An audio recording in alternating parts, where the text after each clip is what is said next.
नमस्कार दर्शक बंधु मु आज आपण गोटे भेज थाली नहीं कि देखा आसतु आज कौन बनाऊँगी ये मुझे पोटल नहीं जाइए 7-8टा आलू 2टा नहीं जाइए पोटल तरकारी करने पोटल आलू काटी नहीं काटिक भलसे धोई देती कौन सब मसला दरकार आसतु मु कहीदे देखा मु एकाथरे जहाँ भी मसला ने एकाथरे बाटी ने मुझे नहीं देखु कटा पियाज गोटे पियाज नहीं आउ गोटे तेजपत्र को छिड़ेकी नहीं ये अच्छी मोर गुजराती 2टा नहीं अदा गोटे इंच अदा ने 2टा सुखला लंका नहीं रसुण गोटे नहीं आउ गोटे स्पून जीरा ये डालचीनी टिके अल्प टिके नहीं एगुड़ा सबको मुझे बाटी आनी ये देखो कढ़ा बसई देती कढ़ा गरम हो गला मुझे सोरिष तेल देदेवि खाली गोटे स्पून तेल देवे कहीं मु खाली पोटल आलूटा को संतुड़ी रांधिबा आगु तो सेटा अल्प टिके तेल संतुड़ी देवे जदि आप बेसी तेल देकी संतुड़ी भी भल लगे कि जेहेतु ये आम रेगुलर खाऊे घरे से कम तेल ही रांधिले भल ये देख तेल दे सारापर मुझे पोटल आलू जो काटिकी रखी सेटा कढ़ारे देदेली किसी समय संतुड़ी नेबी एबे टिके खाली लुण और हल्दी देदेवी अल्प टिके देवी पुणी पर तरकारी रांधिला बेले मसला देवी तो ये आप अल्प जी लुण दरकार थी अल्प टिके खाली नहीं जाए और हल्दी भी सेमती कम टिके नेबे तापर मुझे टे भलसे भाजी नेबी तेल रे आ भाजू भाजू मुझे घोड़े भी देवी सीम आंचरे टिके समय देले सेटा लाल हो टिके सिझी भी जीव जमी जल्दी हो रंधाटा तो ये देखो मुझे तेल भलसे भाजी नहीं घोड़े देवी घोड़े की मीडियम आंचरे रखिए ना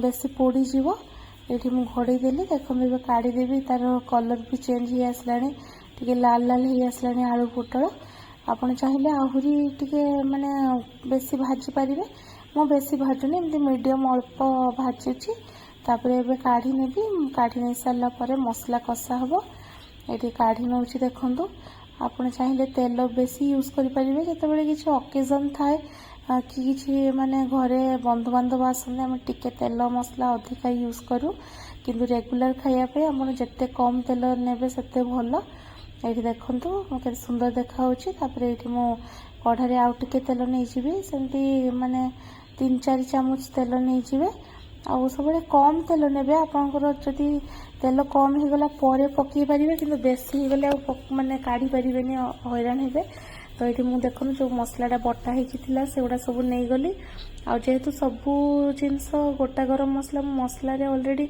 बाटी देती से गुंड किसी यूज करी ये मसला दे सारापर तेल मुझे खाली लुण नेबी एबे और से तो भाजिला बेले पकई से अनुसार देखिकी नेबे लुण टिके नहीं गली तापर टिके लंका गुंड देवी अल्प कहीं मु बाटी 2टा लंका आउ टिके खाली हल्दी नेबी कहीं हल्दी भी देकी भाजी तेणु देखिकी सब जिनस कम कम नेबे कम नेले आपण परे देखिकी ताकू टेस्ट करिकी मसला हैला बेले आपण लुण लंका कम बेसी करि परिबे किंतु बेसी नहीं गले असुविधा तो ये मुझे देखो मसला को एबे कषि नेबी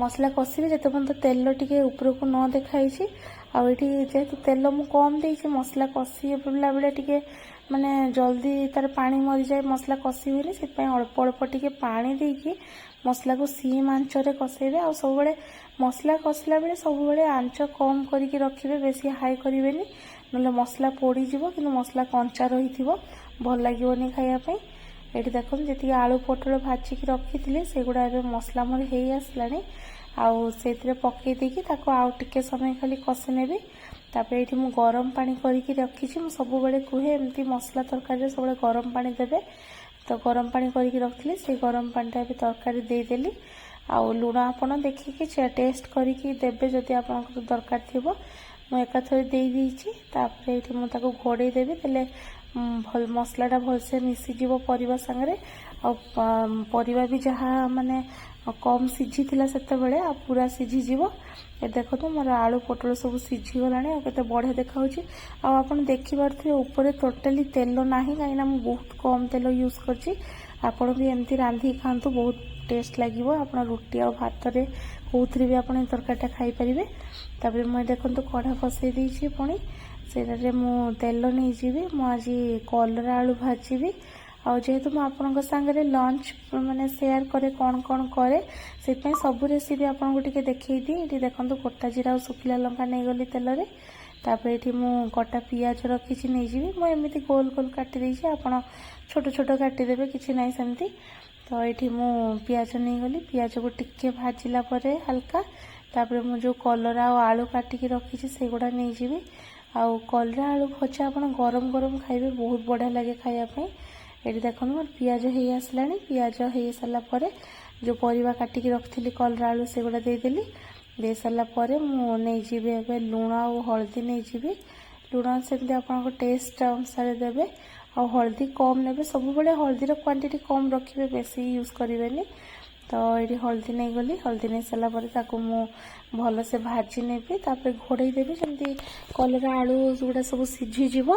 ତାପରେ ମୁଁ ତାକୁ ଟିକେ ଲାଲ ଲାଲ କରିକି କାଢ଼ିଦେବି, ହେଇଯିବ। ଏଠି ମୁଁ ଘୋଡ଼େଇ ଦେଲି, ଦେଖନ୍ତୁ ମୋର ଏବେ ସିଝି ଆସିଲାଣି। ମୁଁ କାଢ଼ିକି ଦେଖିନେବି, ଏଠି ହେଇଗଲାଣି ମୋର। ତାପରେ ମୁଁ ଟିକେ ଖାଲି ଶୁଖିଲା ଲଙ୍କା ଦେଇଛି, କିନ୍ତୁ ଟିକେ ଖାଲି ଲଙ୍କା ଗୁଣ୍ଡ ଦେବି, ଭଲ ଦେଖାଯିବ।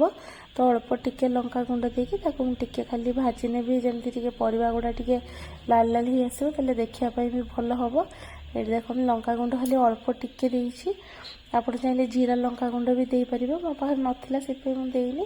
ମୋର ଭଜା ବି ରେଡ଼ି ହେଇଗଲାଣି, କାଢ଼ି ନେବି। ତାପରେ ଏବେ ଦେଖନ୍ତୁ ଆଉ ଗୋଟେ ଆଜି ନୂଆ ରେସିପି କରିବି। ଆପଣ ମେ ବି ଜାଣିଥିବେ, ମୁଁ କିନ୍ତୁ ଆଜି ଫାର୍ଷ୍ଟ ଟାଇମ୍ କରିକି ଖାଇଲି, ବହୁତ ବଢ଼ିଆ ଲାଗିଲା। ମୁଁ ତେଲ ଦେଇଛି କଢ଼ାରେ, ଖାଲି ହାଫ୍ ସ୍ପୁନ୍ ତେଲ ଦେବେ। ତାପରେ ମୁଁ ଏଠି ଗୋଟେ ଆଳୁ ଆଉ ପୁଇ ଶାଗ, ପୁଇ ନାଡ଼ି କାଟିକି ରଖିଥିଲି, ସେଥିରେ ମୁଁ ଟିକେ ଲୁଣ ଦେଇକି ତାକୁ ମୁଁ ଟିକେ ସୋରିଷ ବଟା ରଖିଥିଲି ସେଇଟା ଦେଇକି ଏବେ ସିଝେଇ ଆଣିବି। ହଳଦୀ ଦେବିନି, ହେଲେ ଶାଗରେ ହଳଦୀ ଏମିତି ଦିଅନ୍ତିନି। ଏଠି ମୁଁ ଦେଖନ୍ତୁ ଏଇଟା ମୋର ବଟା ଟିକେ ଥିଲା, ସୋରିଷ, ରସୁଣ ଆଉ ଲଙ୍କା, ଶୁଖିଲା ଲଙ୍କା, ଆଉ କିଛି ନୁହେଁ।